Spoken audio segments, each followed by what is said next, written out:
Hello, ഷൈജനും നിഷയുമാണ് മുംബൈയിൽ നിന്ന്. മുംബൈ അൺകവേർഡിന്റെ പുതിയൊരു വീഡിയോയിലേക്ക് നിങ്ങൾക്ക് ഏവർക്കും സ്വാഗതം.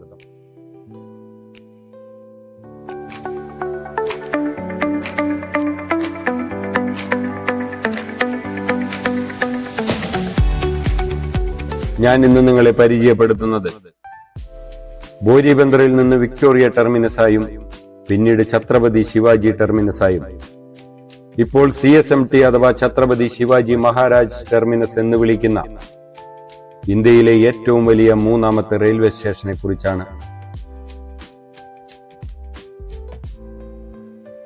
ഇന്ത്യയുടെ വിവിധ ഭാഗങ്ങളിൽ നിന്ന് ഭൂരിഭാഗം ആളുകൾ വന്നിറങ്ങുന്ന മധ്യ റെയിൽവേയുടെ ആസ്ഥാനമായ മുംബൈയിലെ CSMT അഥവാ ഛത്രപതി ശിവാജി മഹാരാജ് ടെർമിനസ് 1849 ആരംഭിച്ച ഗ്രേറ്റ് ഇന്ത്യൻ പെനിൻസുല റെയിൽവേ കമ്പനിയാണ് ആദ്യമായി ഇന്ത്യയിൽ ട്രെയിൻ ഗതാഗതം കൊണ്ടുവന്നത്. 1853 ഇന്ത്യയിൽ ആദ്യമായി തീവണ്ടി ഓടിത്തുടങ്ങിയത് ബോരിബന്ദർ മുതൽ താന വരെ എന്നാണ് ചരിത്രത്തിൽ രേഖപ്പെടുത്തിയതെങ്കിലും ഇന്ന് കാണുന്ന ഈ കെട്ടിടം ബ്രിട്ടീഷുകാർ പണിതുയർത്തിയത് 1888 അന്നു മുതൽ ബോരിബന്ദർ സ്റ്റേഷന് പകരം വിക്ടോറിയ ടെർമിനസ് എന്ന് പുനർനാമകരണം ചെയ്യപ്പെട്ടു. വിക്ടോറിയ രാജ്ഞിയായി അവരോധിക്കപ്പെട്ടതിന്റെ സുവർണ ജൂബിലി ആഘോഷത്തോടനുബന്ധിച്ചാണ് ഈ റെയിൽവേ സ്റ്റേഷൻ കെട്ടിടത്തിനും വിക്ടോറിയയുടെ നാമം ചാർത്തപ്പെട്ടത്. അക്കാലത്ത് ഇന്ത്യയിൽ നിർമ്മിക്കപ്പെട്ട ഒട്ടനവധി കെട്ടിടങ്ങൾക്കും വിക്ടോറിയ രാജ്ഞിയുടെ പേര് നൽകപ്പെട്ടിട്ടുണ്ട്. 1888 മുതൽ ഈ സ്റ്റേഷനും ഇതിന്റെ ചുറ്റുപാടും വിക്ടോറിയ ടെർമിനസിന്റെ ചുരുക്കപ്പേരായ VT എന്നറിയപ്പെട്ടു. നീണ്ട 108 വർഷക്കാലം അഥവാ 1996 വരെ തൽസ്ഥിതി തുടർന്നുവെങ്കിലും 1996 മഹാരാഷ്ട്രയിലെ ശിവസേന സർക്കാർ വിക്ടോറിയയെ മാറ്റി ശിവജിയുടെ പേര് ചാർത്തി. ആദ്യം ഛത്രപതി ശിവാജി ടെർമിനസിന്റെ ചുരുക്കപ്പേരായ CST ആയി സ്റ്റേഷൻ മാറിയെങ്കിലും 2017 വീണ്ടും ആ പേര് മാറ്റി ഛത്രപതി ശിവാജി മഹാരാജ് ടെർമിനസായി.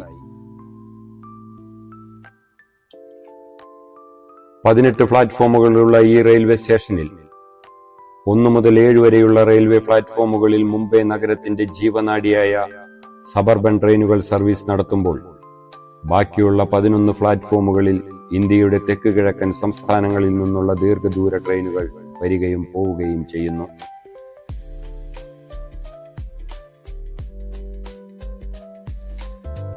പുറമെ നിന്ന് നോക്കിയാൽ, പ്രത്യേകിച്ച് രാത്രികാലങ്ങളിൽ, ഒരു രാജകൊട്ടാരത്തെ വെല്ലുന്ന രീതിയിൽ തലയുയർത്തി നിൽക്കുന്ന ഈ കെട്ടിടം യുനെസ്കോ വേൾഡ് ഹെറിറ്റേജ് സൈറ്റിൽ ഇടം പിടിച്ചിരിക്കുന്നു.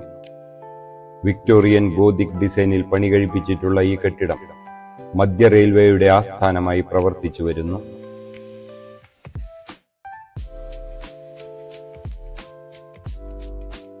Mumbai general post office, Mumbai corporation കെട്ടിടം, Times of India, Maharashtra Haj house, Mumbai police ആസ്ഥാനം, സെന്റ് ജോർജ് ഹോസ്പിറ്റൽ തുടങ്ങി പ്രാധാന്യമർഹിക്കുന്ന നിരവധി കെട്ടിടങ്ങളും ചരിത്ര പ്രാധാന്യമുള്ള ആസാദ് മൈതാനവും ഈ റെയിൽവേ സ്റ്റേഷന്റെ പരിസരത്താണ് സ്ഥിതി ചെയ്യുന്നത്.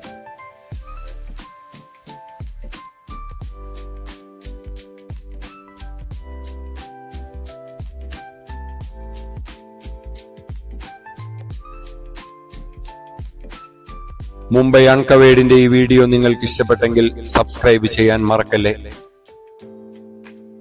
അടുത്ത മുംബൈയിലെ പുതിയൊരു വിശേഷവുമായി വരുന്നതുവരെ ഏവർക്കും നന്ദി, നമസ്കാരം.